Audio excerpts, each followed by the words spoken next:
Bab 1. Akhir sebuah awal. Pada tanggal 24 Agustus tahun 1962 tiba-tiba muncul cetak ulang syair Priyatman, yang pernah diumumkan dalam buku Perjuangan Indonesia dalam Sejarah, berjudul Di Indonesia tahun 1875 sampai tahun 1917. Raden Mas Tirto Adi Suryo.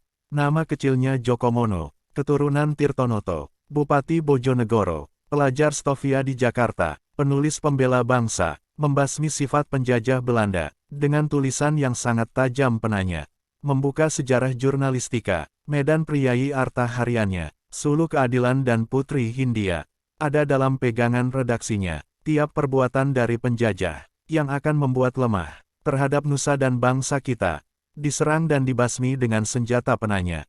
Akibat dari sangat tajamnya senjata penanya, penjajah dengan kekuasaannya, menjatuhkan hukumannya. Marhum Tirto Adi Suryo diasingkan dari tempat kediamannya. Lampung adalah tempat tujuannya. Setibanya di pengasingan terus berjuang.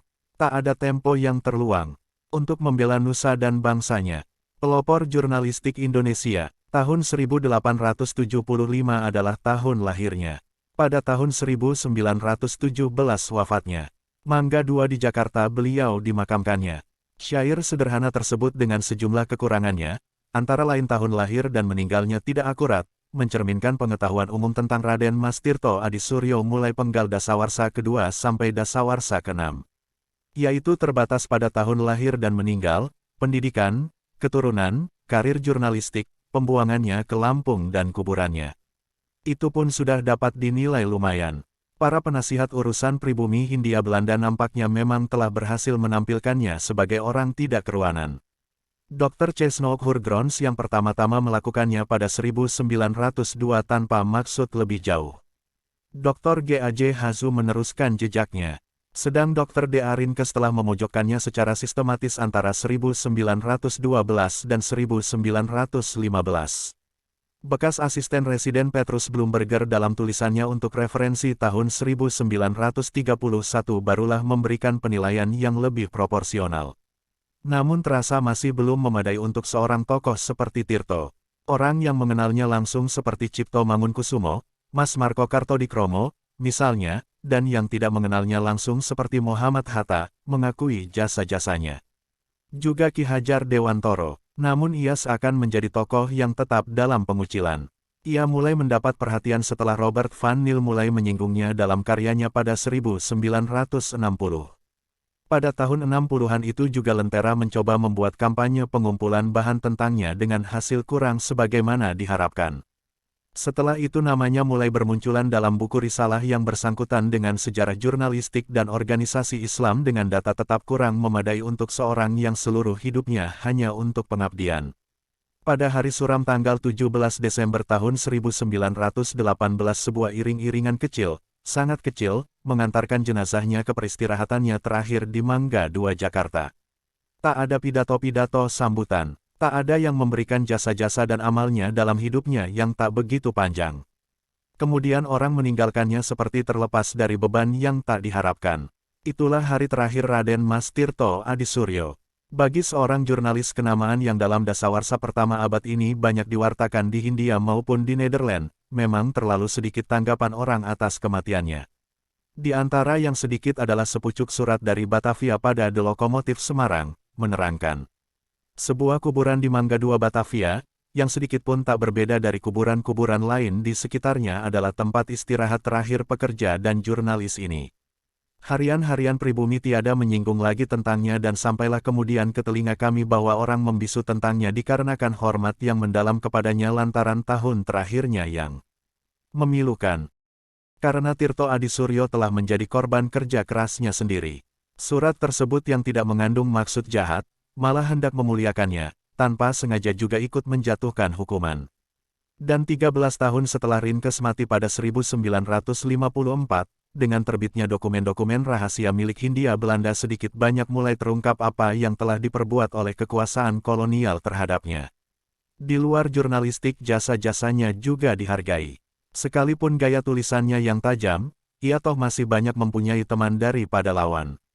Tidak saja di Hindia Belanda jasanya melahirkan buah, juga anggota Majelis Rendah Belanda, Insinyur H.H. Van Col, menyatakan penghargaannya pada almarhum meski ia sendiri tak mengenalnya langsung. Terpaut 5 hari setelah meninggalnya, Mas Marco Kartodikromo, murid, pengikut, dan penerus tradisinya menuliskan penghargaannya pada almarhum dari Jawa Tengah. Pada waktu yang hampir bersamaan di tempat lain, dengan isi yang hampir sama, ia menambahkan bahwa ia adalah penggoncang Bumi Putra bangun dari tidurnya. Dan sebagai jurnalis yang akrab dengan hukum yang berlaku, pernah belajar hukum di luar sekolah, dan lebih akrab lagi dengan seni menghantam kolonial, mulai dari lurah sampai gubernur jenderal, nyatanya ia lebih banyak lolos dari jerat hukuman. Ia adalah bangsawan Jawa pertama yang dengan sadar memasuki dunia perniagaan dengan jurnalistik sebagai sarana. 3 kali ia pernah mendapat tawaran untuk bekerja pada negeri dan ditolaknya. Pertama dari bekas asisten residen Wolf van Westerhout untuk jadi pegawai Dinas Pemberantasan Lintah Darat. Jabatan yang kemudian diterima oleh abangnya, Raden Mas Said. Kedua dari asisten residen Bandung untuk menjadi pegawai kantor pajak. Ketiga untuk menjadi anggota adat komisi di Nederland. Sebagai pelopor kewiraswastaan pada segi lain ia terang-terangan menolak kecenderungan umum untuk menjadi pegawai negeri dengan kehormatan semu. Sebagai wiraswastawan ia merintis kerjasama impor dengan sebuah perusahaan Prancis dalam mendatangkan kosmetika dengan merek yang ditentukannya sendiri, yaitu Putri Hindia, dan ini terjadi pada 1909.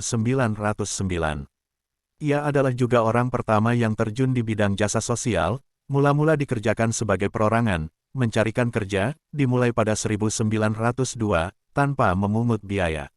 Di samping itu ia juga orang pertama dalam sejarah Hindia yang memberikan bantuan hukum dengan cara yang dimungkinkan pada waktunya, juga dengan cuma-cuma, mulai 1907. Sebelum mengawali Pers Pribumi sehingga menjadi Bapak Pers Nasional ia adalah juga Bumi Putra pertama yang menjadi redaktur kepala dan sekaligus penanggung jawab Pers Melayu.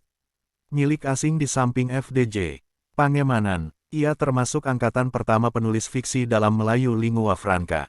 Di bidang bahasa ia peletak pedoman dasar, bahwa Melayu Lingua Franca adalah bahasa bangsa-bangsa di Hindia yang diperintah. Sedang bahasa Melayu buku atau sekolah, adalah bahasa bangsa yang memerintah. Pedoman dasar ini dalam perkembangan alamiah terus berlangsung sampai dengan jatuhnya kekuasaan Hindia Belanda pada 1942.